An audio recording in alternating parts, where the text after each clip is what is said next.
All right, Beth, thank you. Israel is now ordering an evacuation of Palestinians from the Gaza Strip. The Israeli military says it's preparing for a potential ground assault on the city. At the same time, the Hamas militant group is telling Palestinians in Gaza to stay in their homes and is accusing Israel of psychological warfare. The Israeli Defense Forces told the UN 1.1 million people in northern Gaza should evacuate south within 24 hours. That's according to CNN. Israel is continuing its airstrike campaign against Gaza. Hamas says Israel's bombardment has killed 13 hostages held by the group.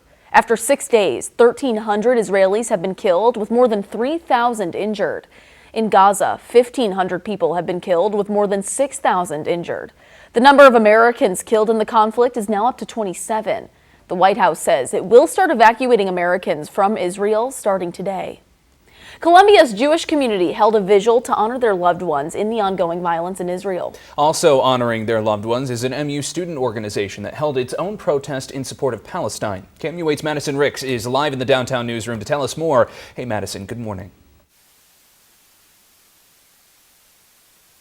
Good morning. Columbia's Jewish and Palestinian community is grieving the violence in Israel, and for some, it hits close to home. Columbia's only synagogue hosted a prayer vigil.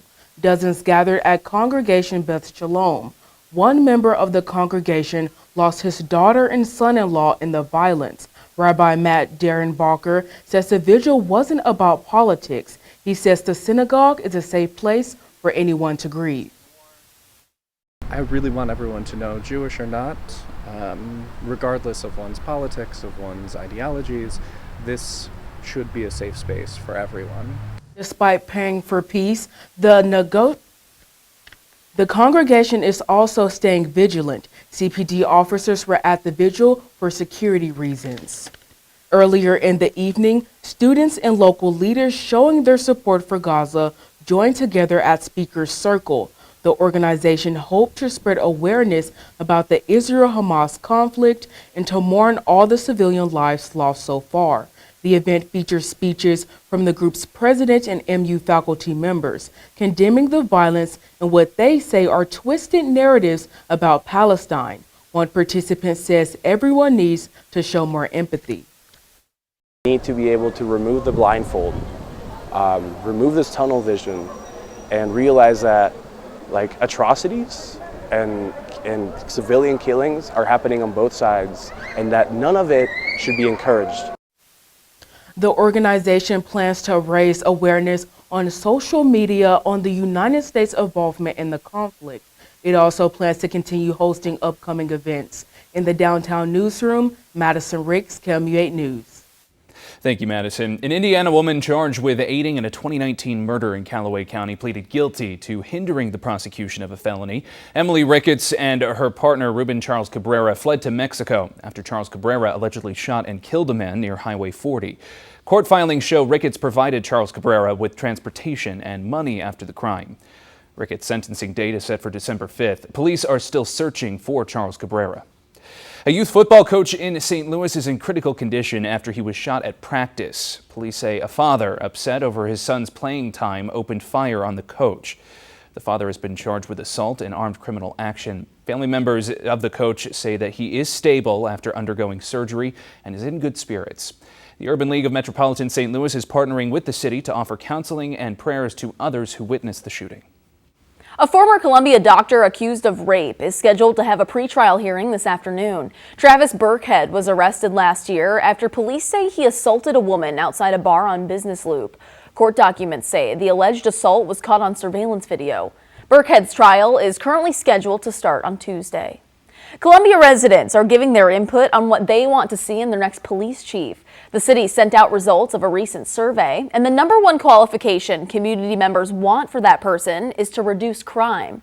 Residents also expressed interest in someone who is experienced in recruiting and training personnel.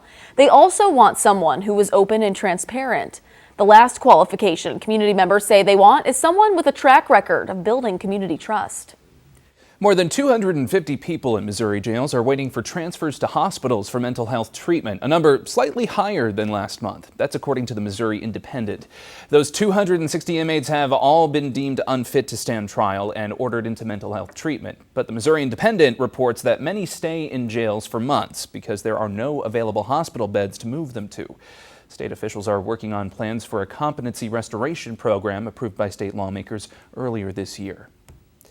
The MU Faculty Council has approved a statement of solidarity with those affected by new state laws and MU Healthcare's halt on gender-affirming care for minors. This is according to our news partners at the Columbia Missourian. The statement was approved by a vote of 22-1.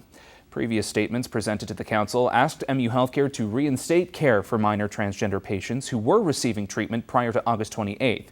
The new approved statement does not make any demands and instead focuses more on consoling those affected. An MU Healthcare spokesman says the decision to stop all gender-affirming care was made out of concerns over possible legal ramifications from the new law. Later this morning, MU Healthcare will hold a showcase for hundreds of area students to learn about careers in the healthcare industry. The inaugural Tomorrow's Healthcare Experts Expo will happen at the Hilton Garden Inn Conference Center in Columbia. Activities and booths include reading x-rays, exploring ambulances, and looking at cancer cells under a microscope. MU Healthcare CEO Rick Ransom, Columbia Mayor Barbara Buffalo, and other community leaders will also be at that expo. If you're a first responder, social worker, school staff member, mental health care provider, or support staff member, there's an event specifically for you that's taking place this weekend. It's a suicide prevention and mental health seminar, and it's free for anyone in these career fields to attend. It'll take place tomorrow at the Stony Creek Hotel in Columbia from 9 a.m. to noon. Well, if you're like any of us here and you were not able to stay up to watch the Chiefs and Broncos, there's good news for you. We woke up to it this morning. The Chiefs won 19-8. It's the 16th straight win over the Broncos for Kansas City. They almost handed Denver a shutout loss before the Broncos scored in the fourth quarter. Travis Kelce played in spite of a heavily taped ankle that he hurt in last week's game in Minnesota. And in case you're wondering, I know some people who tuned in specifically for this. Yes, Taylor Swift was there, and she was celebrating the Chiefs highlights along with Brittany Mahomes and Donna Kelce. How many times has she shown up now? I feel like this is just third yeah. This is a regular occurrence now. More times than we should be covering at least. Yeah, let her live.